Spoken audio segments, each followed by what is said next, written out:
રાધે રાધે દોસ્તો, સ્વાગત છે તમારું મારા યુટ્યુબ ચેનલ ભૂમિકા આહિરમાં. આ છે મારી દીકરી શ્રિયા અને હું જોવો અત્યારે આ બુક લઈને બેસી ગયા છીએ. શ્રિયા રોજ આ બુકમાંથી કંઈક ને કંઈક તો શીખ્યા જ રાખતી હોય છે. આમાં હું એને ચિત્રો બતાવીને થોડા સવાલો કરું છું જેના શ્રિયા જવાબ આપે છે. તો અત્યાર સુધી એને શું આવડ્યું છે એ હું તમને બતાવું છું, તો જોવો તમે. ગાય બતાવો, બિલાડી બતાવો, પછી કૂતરું બતાવો, પછી હાથી, પછી ચકલી, ક્યાં કબૂતર કેમ બોલે, પછી ચકલી કેમ બોલે, પછી કુકુ કેમ બોલે, બબો. પછી બિલાડી કેમ બોલે, મિયા. પછી ગાય, હા. પછી કાગડો કેમ બોલે, કાકા. આટલું બોલ્યા પછી હવે શ્રેયાને ભૂખ લાગી ગઈ છે અને શ્રેયા મને કહે છે કે મમ્મી મને પોપકોર્ન ખાવા છે. એટલે હું આવી ગઈ છું શ્રેયાને લઈને રસોડામાં પોપકોર્ન બનાવવા માટે, અને મેં શ્રેયાને એની રોજની જગ્યાએ બેસાડી દીધી છે. હા, એની રોજની જગ્યા છે, કેમ કે હું રોજ જ્યારે રસોઈ બનાવવાનો ટાઈમ થાય છે ત્યારે શ્રેયાને અહીંયા જ બેસાડી દઉં છું. અને શ્રેયા મને જોયા કરે છે કે મમ્મી શું રસોઈ બનાવે છે. અને અત્યારે મેં ગેસ ચાલુ કરી અને કઢાઈ રાખી દીધી છે, અને એમાં મેં અત્યારે તેલ પણ રાખી દીધું છે. હવે હું એમાં મીઠું અને હળદર રાખી અને એકદમ મિક્સ કરીશ.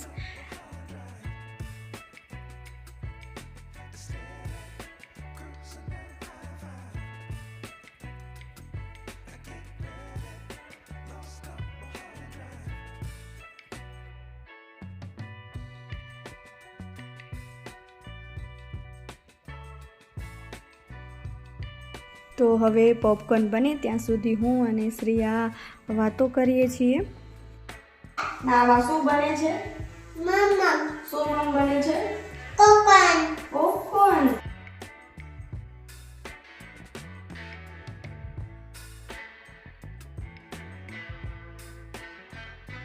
હવે પોપકોર્ન બનીને તૈયાર થઈ ગયા છે, એટલે હવે હું એને વાટકામાં કાઢી લઈશ. એકદમ ક્રિસ્પી દેખાય છે ને.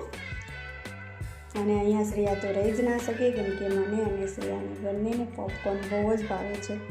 શ્રેયા મને કહે છે કે મમ્મી મને અત્યારે જ આપી દે, પણ મેં શ્રેયાને કીધું કે તું જલ્દી હોલમાં જા અને સોફા ઉપર જઈને બેસી જા, કેમ કે આપણે સાથે પોપકોર્નની સાથે ટીવી પણ જોઈશું. એટલે ફટાફટ ભાગીને અહીંયા આવી ગઈ છે ને હવે મારી રાહ જોવે છે કે મમ્મી જલ્દી આવે.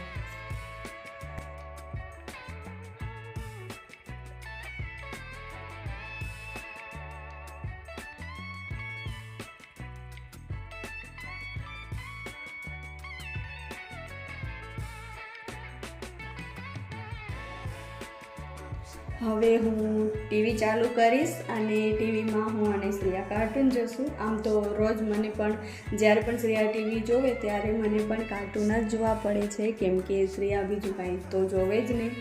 એટલે શ્રેયાની સાથે અમને પણ કાર્ટૂન જ જોવા પડે છે. તો અત્યારે ટીવી ચાલુ મેં કરી દીધી છે અને શ્રેયાની સામે પોપકોર્ન આવી ગયા છે, એટલે શ્રેયા હવે રાહ ના જોઈ શકે, એટલે મેં એને વાટકો આપી દીધો અને શ્રેયા ખાવા પણ માંડી ગઈ છે. અને હવે શ્રેયાનું કાર્ટૂન પણ આવી ગયું છે. તમને પણ બતાવું કે શ્રેયાને શું જોવું પસંદ છે. આ શ્રેયાનું ફેવરેટ કાર્ટૂન છે. આમ તો બીજા કાર્ટૂન રાખું તો પણ શ્રેયા ના જોવે, આ રાખું તો જ જોવે, એટલે એને આ વધારે પસંદ છે. ને અહીંયા હું ને શ્રેયા વાતો કરીએ છીએ, પણ એ મારી વાતોમાં જરાય ધ્યાન નથી આપતી અને ટીવી જ જોયા કરે છે. એટલે હવે હું અને શ્રેયા બે કાર્ટૂન જોશું અને પોપકોર્ન ખાશું. તમે પણ જોવો.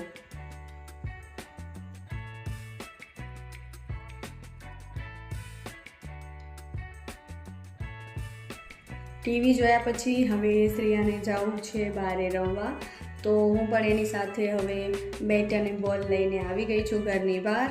તો હવે અમે જઈએ છીએ બહારે.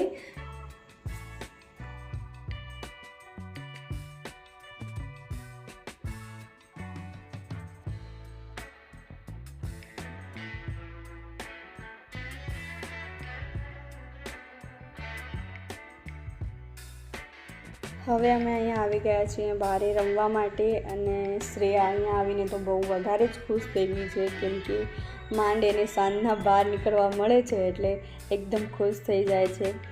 આખો દિવસ તો ઘરમાં કંઈક ને કંઈક રમતી હોય છે, યા તો ટીવી જોતી હોય છે, એટલે સાંજના સમયે બહારે આવીને વધારે જ ખુશ થઈ જાય. અત્યારે પણ તમને પણ દેખાતું હશે કેવી કૂદાકૂદ કરે છે જુઓ. અહીંયા મને પણ એની સાથે રમવાનું મન થઈ જાય એટલે હું પણ ક્યારેક રમી લઉં છું. અને હવે તો શ્રેયાને કોઈની જરૂર નથી રમવા માટે, બસ એ એકલી દોડ્યા કરે છે ને બસ રમ્યા કરે છે જુઓ.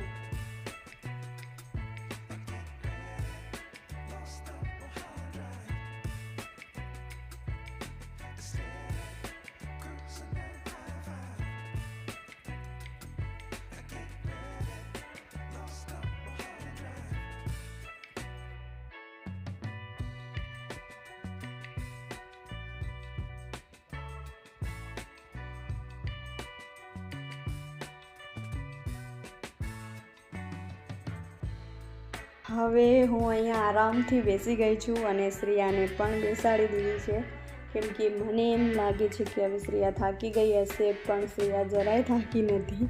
પણ તો પણ મેં એને બેસાડી દીધી છે કે હવે આપણે અહીંયા બેસીને રમશું. પણ શ્રેયાને આમ બેસીને રમવું પસંદ આવતું નથી, એટલે એ બોલને એકદમ જોવો કેમ ઘા કરે છે.